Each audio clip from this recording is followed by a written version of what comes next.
আবারও স্বাগত একুশে বিজনেসের সঙ্গে আছে আমি সাদ হাবিশেদ। প্রচুর ডলার আসছে, বাজারে সরবরাহ বেড়ে যাওয়ায় নিলামে ডলার কিনছে বাংলাদেশ ব্যাংক।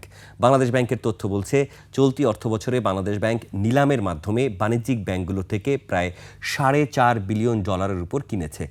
মুদ্রাবাজার স্থিতিশীল রাখার পাশাপাশি রেমিটেন্স যোদ্ধা ও রপ্তানিকারকদের সহায়তা দিতেই ডলার কিনছে বাংলাদেশ ব্যাংক। চলতি অর্থবছরে বাংলাদেশ ব্যাংক নিলামের মাধ্যমে ডলার কিনেছে প্রায় 4.52 বিলিয়ন ডলার। মূলত ব্যাংকিং চ্যানেলে রেমিটেন্স প্রবাহ বাড়ায় কারণে ডলার সরবরাহ বেশি রয়েছে। এজন্য ব্যাংকগুলো কেন্দ্রীয় ব্যাংকের কাছ থেকে ডলার বিক্রি করছে, আর বাংলাদেশ ব্যাংক ডলার কেনার মাধ্যমে রিজার্ভ বাড়াচ্ছে।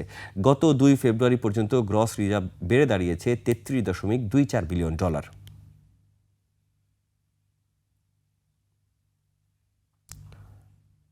যুক্তরাষ্ট্রের সাথে বাণিজ্য চুক্তির আওতায় আগামী 5 বছরে দেশটি থেকে 500 বিলিয়ন ডলারের পণ্য আমদানি করবে ভারত, যার মধ্যে রয়েছে তেল, গ্যাস, এয়ারক্রাফটের যন্ত্রাংশ, মূল্যবান ধাতু, প্রযুক্তি সামগ্রী, ওয়াইন, সয়াবিন, প্রক্রিয়াজাত ফল, কৃষিপণ্য। যুক্তরাষ্ট্র থেকে আমদানি হওয়া এসব পণ্য ভারতে শুল্ক প্রত্যাহার করবে অথবা শুল্ক কমাবে। অন্যদিকে যুক্তরাষ্ট্রের বাজারে ভারত গার্মেন্টস পণ্য, টেক্সটাইল, লেদার, হিমায়িত মাছ, ফুটওয়্যার, প্লাস্টিক ও রাবার পণ্য, কেমিক্যাল সহ হাজারো পণ্যের শুল্ক সুবিধা পাবে। মার্কিন বাজারে এসব পণ্য রপ্তানিতে ভারতকে দিতে হবে 18% পাল্টা শুল্ক। ভারতের বাণিজ্য মন্ত্রী পীযূষ গোয়ালের সংবাদ সম্মেলনে 2 দেশের বাণিজ্য চুক্তির বিষয়ে প্রাথমিক শর্তগুলো তুলে ধরেছেন।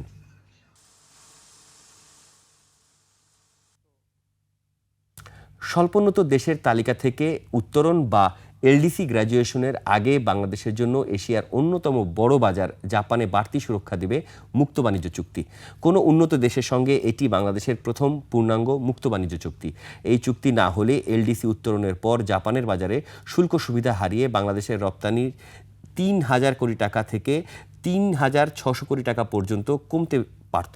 তবে ইপিএ কার্যকর হওয়ার প্রথম দিন থেকেই তৈরি পোশাকসহ বাংলাদেশের 7,379টি পণ্য জাপানের বাজারে শুল্কমুক্ত সুবিধা দেওয়া হয়েছে।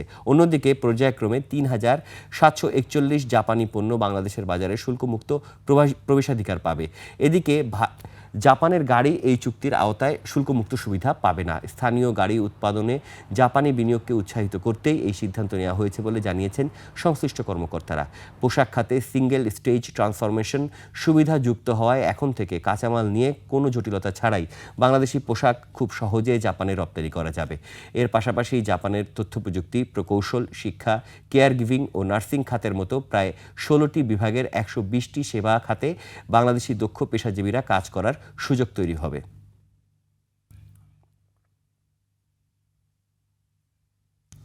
ডিপি ওয়ার্ল্ডকে নিউমেরিং কন্টেইনার টার্মিনাল ইজারা না দেওয়ার দাবিতে চট্টগ্রাম বন্দরে চলছে অনির্দিষ্টকালের ধর্মঘট। চট্টগ্রাম বন্দর রক্ষা সংগ্রাম পরিষদে নামে আজ সকাল 8টা থেকে শুরু হয়েছে এই ধর্মঘট। এবার জেটি, ইয়ার্ড, টার্মিনাল, প্রশাসনিক ভবনের পাশাপাশি বহির্নোঙর পরিচালনায় কাজ বন্ধ রয়েছে। এ কর্মসূচিতে উদ্বেগ জানিয়েছেন ব্যবসায়ীরা। এমন পরিস্থিতিতে বন্দর কর্তৃপক্ষ প্রায় 200 সাধারণ কর্মচারী ও শ্রমিককে বন্দর ভবনের সম্মেলন কক্ষে জরুরি সভায় উপস্থিত থাকার নির্দেশ দিয়েছে। তবে আন্দোলনকারীরা এটিকে প্রত্যাখ্যান করেছেন। বন্দর রক্ষা পরিষদের অন্যান্য দাবিগুলোর মধ্যে রয়েছে চেয়ারম্যান SM মনিরুজ্জামানকে প্রত্যাহার, আন্দোলনকারীদের বিরুদ্ধে নেওয়া শাস্তিমূলক ব্যবস্থা বাতিল এবং শ্রমিক নেতাদের বিরুদ্ধে মামলাসহ আইনি ব্যবস্থা না নেওয়া।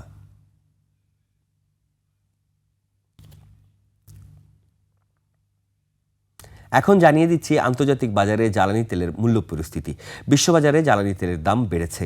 এপ্রিল 2026 সরবরাহ চুক্তিতে ক্রুড অয়েল ব্রেন্ট ব্যারেল প্রতি বিক্রি হচ্ছে 64.05 ডলারে, যা আগের দিনের চেয়ে 0.50 ডলার বেশি। এবার জানাবো আন্তর্জাতিক বাজারে সোনা ও রূপার দাম। আন্তর্জাতিক বাজারে স্বর্ণের দাম বেড়েছে। প্রতি আউন্স স্বর্ণের বিক্রি হচ্ছে 4,964 ডলারে, যা আগের দিনের চেয়ে 185.31 ডলার বেশি। বেড়েছে রূপার দামও। প্রতি আউন্স রূপা বিক্রি হচ্ছে 77.83 ডলারে, যা আগের কার্যদিবসের তুলনায় 6.92 ডলার বেশি। এদিকে দেশের বাজারে অপরিবর্তিত রয়েছে সোনা ও রূপার দাম। 22 ক্যারেটের প্রতি গ্রাম স্বর্ণ বিক্রি হচ্ছে 22,190 টাকায়, আর একই মানের প্রতি গ্রাম রূপা বিক্রি হচ্ছে 554 টাকায়। আন্তর্জাতিক বাজারে গম, তুলা, চিনি ও সয়াবিন তেলের বাজার দর। বিশ্ববাজারে কমেছে গমের দাম।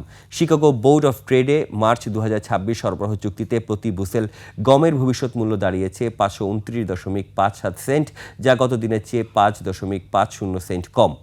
আন্তর্জাতিক বাজারে কমেছে তুলার দাম। মার্চ 2026 সরবরাহ চুক্তি অনুযায়ী প্রতি পাউন্ড তুলার মূল্য দাঁড়িয়েছে 61.06 সেন্ট, যা আগের দিনের চেয়ে 0.70 সেন্ট কম। বিশ্ববাজারে কমেছে চিনির দাম। মার্চ 2026 সরবরাহ চুক্তি অনুযায়ী প্রতি পাউন্ড নাম্বার 11 চিনির মূল্য এখন 14.11 সেন্ট, যা আগের কর্মদিবসের চেয়ে 0.16 সেন্ট কম। বিশ্ববাজারে কমেছে সয়াবিন তেলের দাম। মার্চ 2026 সরবরাহ চুক্তি অনুযায়ী প্রতি পাউন্ড সয়াবিন তেলের মূল্য এখন 55.33 সেন্ট, যা আগের কর্মদিবসের চেয়ে 0.32 সেন্ট কম। এবার টাকার সঙ্গে প্রধান আন্তর্জাতিক মুদ্রার বিনিময় হার। আন্তঃব্যাংক লেনদেনে আজ ব্যাংকগুলো মার্কিন ডলার কিনছে 121 টাকা 70 পয়সায়, বিক্রি করছে 122 টাকা 70 পয়সায়। ব্রিটিশ পাউন্ডের ক্রয় মূল্য 164 টাকা 17 পয়সা এবং বিক্রয় মূল্য 171 টাকা 34 পয়সা। ইউরোর ক্রয় মূল্য 143 টাকা 20 পয়সা, বিক্রি হচ্ছে 149 টাকা 30 পয়সায়। জাপানি ইয়েন ক্রয় হচ্ছে 74 পয়সায় আর বিক্রি হচ্ছে 83 পয়সায়। এদিকে ব্যাংকগুলো কানাডিয়ান ডলার কিনছে 88 টাকা 56 পয়সায়, বিক্রি করছে 91 টাকা 53 পয়সায়। ভারতীয় রুপির মূল্য 1 টাকা 27 পয়সা, বিক্রি হচ্ছে 1 টাকা 44 পয়সায়। সৌদি রিয়ালের ক্রয় মূল্য 32 টাকা 34 পয়সা এবং বিক্রয় মূল্য 33 টাকা 11 পয়সা।